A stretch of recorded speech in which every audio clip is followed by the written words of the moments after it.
The storm was unforgiving, painting the sky in shades of bruised grey. In the clearing, a single horse stood still, his coat a faded silver, soaked and shivering. His ears flicked forward, muscles tense, eyes fixed on something just beyond the trees.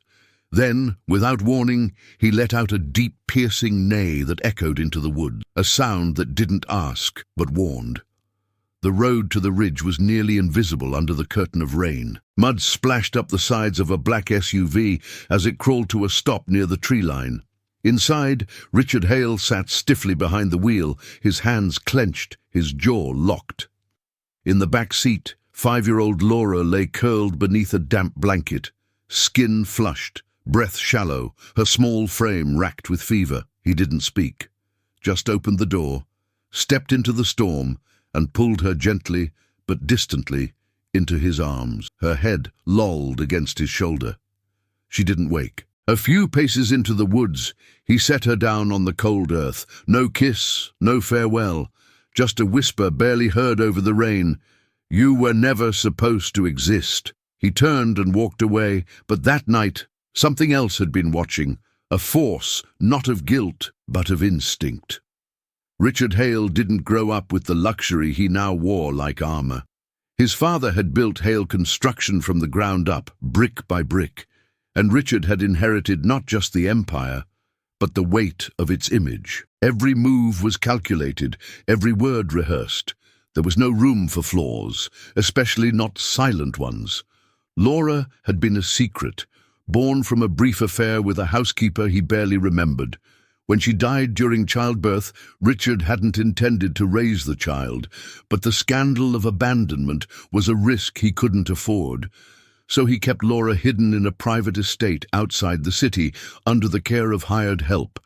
He visited once a week, never long enough for her to sign Daddy, but just enough to check if she was still alive. She was born deaf. Doctors said she had potential. With support, therapy, patience, she could thrive. But Richard only heard the word defective. He couldn't understand her gestures, her drawings, or the way she watched him like she was trying to memorize his face. He didn't want to understand. She reminded him of something he worked too hard to erase, that his life was not as clean and perfect as he pretended. A few days before the storm, Laura fell ill. High fever, unresponsive. The doctor suggested hospitalization, tests, specialists, long-term care. The whispers began, people asking where he disappeared to once a week. The lies were becoming harder to maintain, and Richard hated when things slipped out of his control. He made arrangements, chose a night with no moon, a place no one would stumble across, and a story rehearsed for the media about a botched kidnapping. As he drove through the storm with Laura trembling in the back seat, his eyes never left the road, but every time he glanced in the mirror, he saw her hand pressed to the window, her fingers moving in signs he couldn't read or didn't care to. He parked, opened the door, lifted her one last time.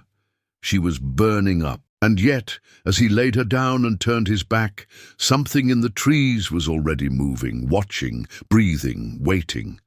Richard wanted one thing above all else: control. He controlled markets, he controlled narratives, he controlled people. But Laura, she was the one thing he couldn't shape, couldn't fix, couldn't silence. She was born out of a moment of weakness, and to him, she symbolized everything that could go wrong if the truth ever surfaced. And now, she was sick. At first, he considered sending her to a private facility under a false name. Let them deal with her. Let the silence be someone else's burden. But that came with risks. Paper trails, questions, witnesses. Someone might recognize her. Someone might dig deeper. Then came the news segment, a journalist highlighting the Hale Foundation's recent donations to children's hospitals. A spotlight, the perfect image, the illusion of a generous, caring mogul.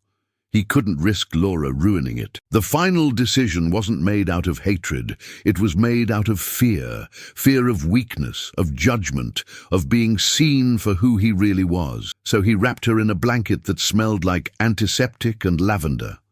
drove 3 hours into the mountains where no cell signal dared reach. Parked near an old service trail he had used once during a retreat. No cameras, no lights, just trees and rain. When he lifted her out of the car, she didn't stir. She was so small, so still. As he carried her, she made a soft sound, barely a whimper. Her lips moved, mouthing a name she'd never spoken aloud. Dad. But Richard looked away. He placed her down at the base of a tree, her head resting on damp moss. Her breath was shallow, her skin pale, hot to the touch. A tremor passed through her, and her fingers curled against the mud. He hesitated for 1 second, then turned and walked away. Branches cracked under his shoes. The rain swallowed his footsteps. In his chest, something clenched, but he buried it beneath decades of practiced detachment. Back at the car, he sat for a long minute, breathing heavily, staring into nothing. He started the engine, drove off, and never looked back, not once. Behind him, in the wet silence, the forest exhaled. And somewhere in that breath, a rhythm began to shift. Hooves pressed gently into the soft ground. Eyes blinked in the darkness. A shape began to move toward the broken figure lying in the dirt. Laura's fingers twitched, but no one heard. No one but the horse. The rain didn't stop. Hour after hour, it felt like the sky itself had cracked open. Laura lay motionless beneath the tree, the fever raging through her small body like fire under ice. Her cheeks were flushed with heat, yet her lips trembled from the cold. She drifted in and out of a grey fog, caught between dreams and something darker. In one dream, her mother held her.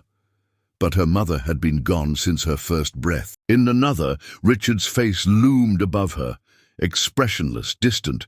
She reached for him, but he dissolved like mist. The ground beneath her grew softer with each minute, the mud slowly swallowing the edges of her dress. Her hand moved once, 2 fingers twitching in a sign she used for safe, but there was no one there to understand it. Miles away, Richard sat in a hotel suite, perfectly dry. The fireplace crackled. He was on the phone with his publicist, voice calm and rehearsed. "We believe she was taken from our private estate sometime late last night," he said, glancing briefly at a prepared statement. "No signs of forced entry. We're cooperating fully with authorities." A small tremble in his hand was the only trace of truth. By morning, the media had erupted. Headlines screamed, "Tragedy strikes, tech mogul's family, daughter missing." Cameras camped outside the Hale Foundation's headquarters. Sympathy poured in from strangers. He stood before the microphones, eyes glassy, voice breaking on cue. "We just want her home." But Laura was no longer part of that world. She was sinking. Her ears registered nothing but the low throb of fever inside her skull. Her eyes fluttered open once to a world of blurs and shadows, and in that haze she saw movement, a shape, large, silent, watching. Ash had been in the trees for hours. The storm didn't bother him. Born free on wild land, he belonged to the wind and the rain. But this wasn't something he usually saw. The child was not prey, not threat. She didn't move like anything he'd learned to avoid. She looked broken. He took 1 step, then another. Closer now, he lowered his massive head and sniffed. Heat radiated from her. A strange smell clung to her skin, like city smoke and sadness. She didn't flinch. Her breath came in shallow pulses. Ash stood over her, unmoving, just listening. Then, slowly, he did something rare for a creature his size. He knelt. Not fully, just enough to nudge her shoulder gently with his muzzle. She stirred, but didn't wake. Ash pressed his forehead to hers for a moment, as if listening to something no one else could hear. Somewhere deep in him, the wildness shifted, and something older rose, something older than man or machine, something that whispered, "This one is yours now." Back at the hotel, Richard watched as police cars passed on the news footage. They searched in the wrong places, places he had suggested. His plan was working. But outside, the sky began to lighten, and somewhere under trees older than names, a silent oath was forming, not in words, but in movement. in breath, in instinct. Ash stepped over the girl carefully, placing himself between her and the cold wind. He lowered his head again, this time gripping the edge of her soaked blanket in his teeth. He didn't understand sickness, but he understood stillness. Stillness meant danger. With quiet determination, he began to pull. The path ahead was steep, the mud slick with roots and decay. But Ash moved slowly, deliberately, dragging her body over moss and fallen leaves, his hooves avoiding the sharpest rocks with uncanny precision. He didn't know where he was going, but something in his chest pulsed with direction. Somewhere beyond the trees, over the ridge, there was light, and perhaps safety. And he would take her there, step by step, no matter how far, no matter how long. Because the forest had whispered her name into him, and now it was his. Have you ever witnessed a moment where an animal did something so human it left you speechless? Maybe it was a look, a gesture, a silent act of protection. If something like that has ever touched your life, share it in the comments. Sometimes your story might be exactly what someone else needs to believe in kindness again. Ash had never known a saddle, never answered to reins or riders. He roamed the edge of the Collins family land, appearing and disappearing with the seasons like some half-wild spirit. Locals said he'd been born during a thunderstorm and could smell danger before it arrived. But nothing in his years of quiet freedom had prepared him for this. The girl was barely breathing now, her skin waxen and damp, her pulse fading. Ash lowered his head once more, exhaling warm air across her face, as if trying to call her back. Then something shifted. He stepped behind her small body, slid his head carefully under her arms, and with one powerful motion hoisted her across his back. Her weight was feather-light, but her presence was heavy. Like he was carrying a question the forest itself needed answered. Ash turned toward the hills, away from the path he'd come, and began to walk. His hooves moved with uncanny awareness, avoiding holes, skirting thorns, stepping around the curled spine of a dead branch like it might crack her open further. And still, Laura didn't wake. At the edge of the forest, far in the distance, the first lamp on the Collins porch flickered to life. Rita Collins had the habit of leaving the porch light on during storms, more for herself than anyone else.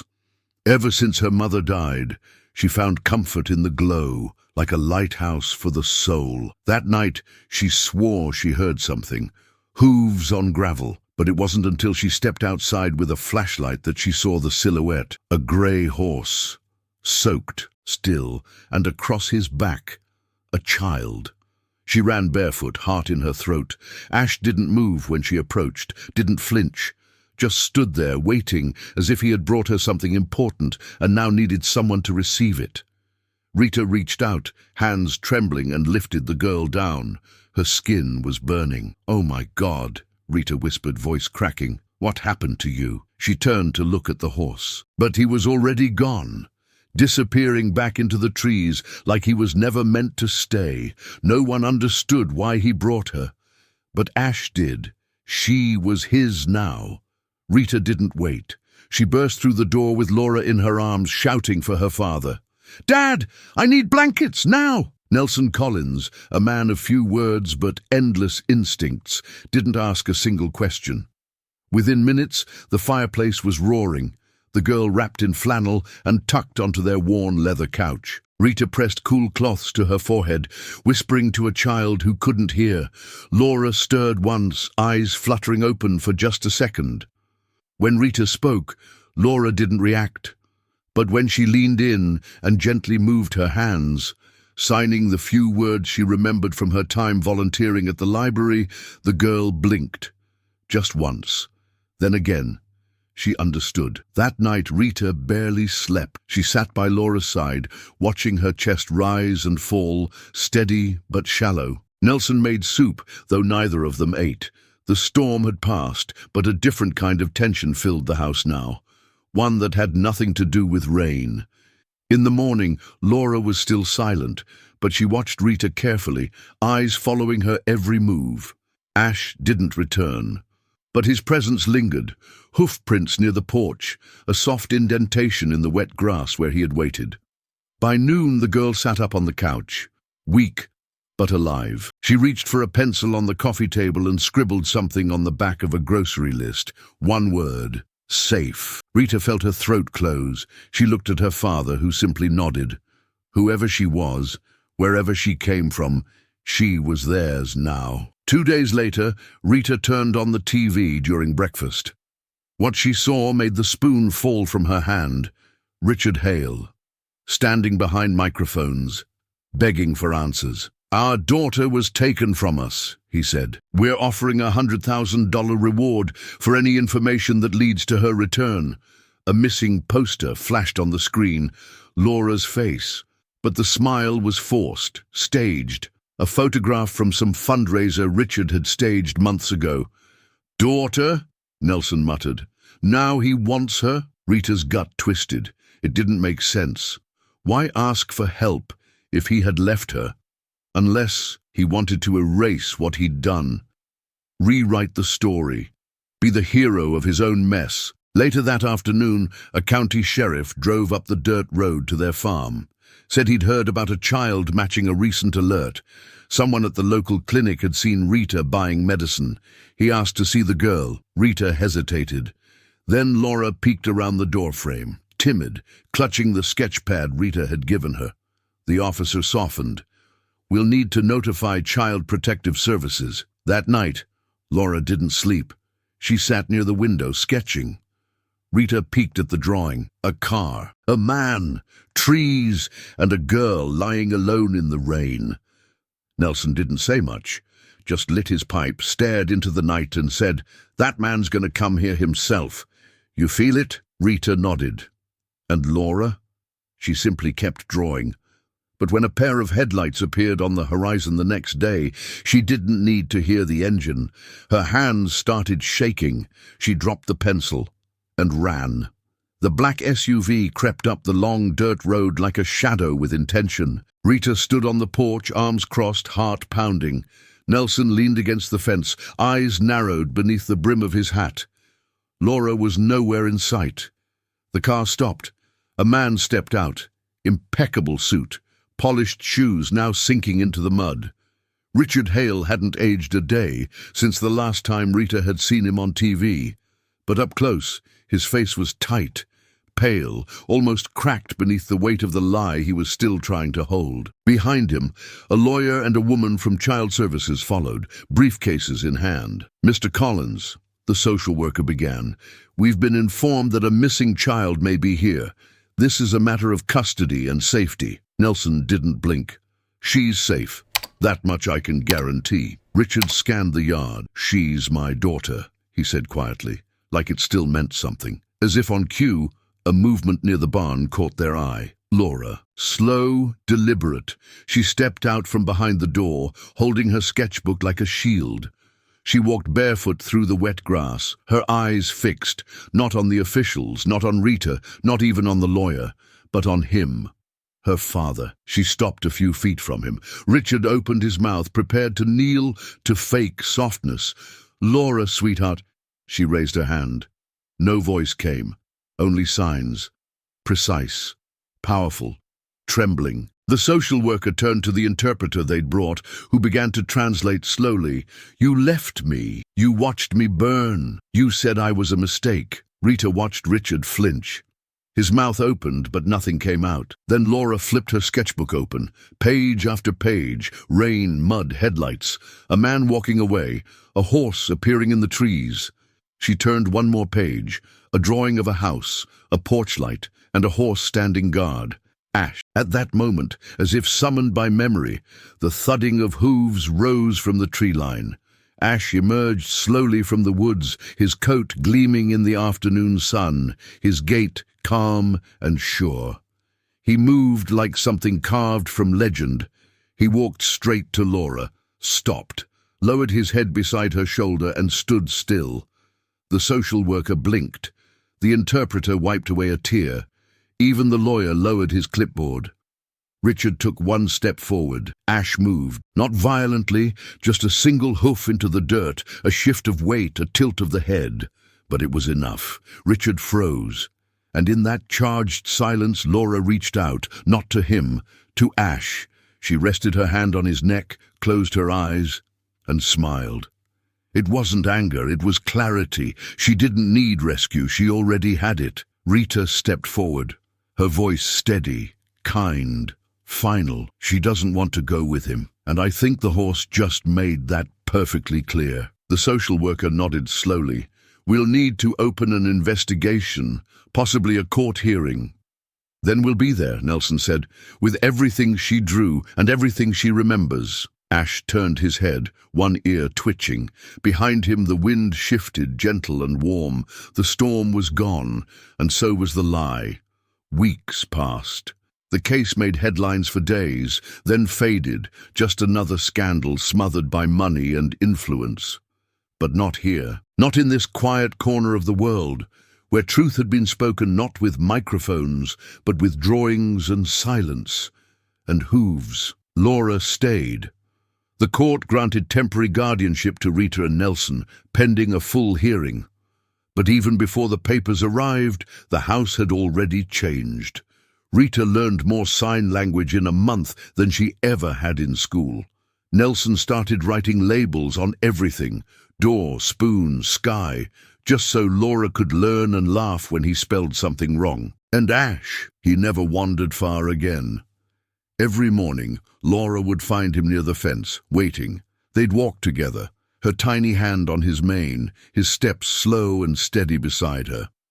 She still didn't speak, but her world had sound now, not through ears, but through connection. Sometimes at sunset, Rita would watch them from the porch, the girl and the horse, outlined by gold light, moving in sync. "She's not broken," she whispered once, to no one in particular. "She's just learning how to speak her own way." Laura began to draw again, not storms, not the man who left her, but gardens and fences and animals curled in peace. Her silence wasn't emptiness anymore.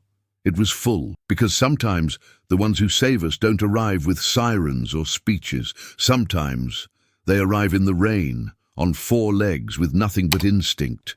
And they stay, not because they have to, but because they choose to.